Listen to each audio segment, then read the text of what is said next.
Hello बच्चों, आइए प्रश्न को पढ़ते हैं। प्रश्न यह है, हल कीजिए x माइनस 1 बटे x माइनस 2 बड़ा है 1 से। तो आइए सर्वप्रथम प्रश्न की मुख्य अवधारणा को जान लेते हैं। मुख्य अवधारणा। देखिए, यह प्रश्न असमीका पर आधारित प्रश्न है। असमीका को सामान्यतः समीकरण की तरह ही हल करते हैं। बस ये याद रखेंगे कि जब भी हम किसी माइनस के पद से गुणा या भाग करेंगे तो असमीका का चिन्ह विपरीत हो जाएगा। तो आइए इस अवधारणा के आधार पर प्रश्न को हल करते हैं।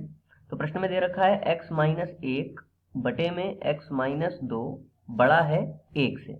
अब देखिए, यदि हम दोनों पक्षों में से एक को घटा दें तो हमें क्या प्राप्त होगा? x माइनस 1 बटे में x माइनस 2 माइनस 1 बड़ा है 1 माइनस 1 कितना हो जाएगा? 0। अब यहाँ पर यदि हम बटे में 1 लेकर के लासा लें तो हमें लासा क्या प्राप्त होगा? x माइनस 2 और 1 का लासा कितना आ जाएगा? x माइनस 2 आ जाएगा। ठीक है, यहाँ पर क्या आ जाएगा? x माइनस 1 माइनस 1 के पहाड़े में x माइनस 2, तो x माइनस 2 से गुणा हो जाएगी। अर्थात x माइनस 2 से गुणा करने के पश्चात यदि हम कोष्ठक को खोलते हैं तो माइनस का x होगा और माइनस माइनस प्लस का 2 होगा। बड़ा है 0 से। ठीक है, अब यहाँ पर देखिए, x प्लस का और x माइनस का कट गया, 2 और माइनस का 1, तो हमें क्या प्राप्त होगा? 1 बटे में x माइनस 2 बड़ा है 0 से।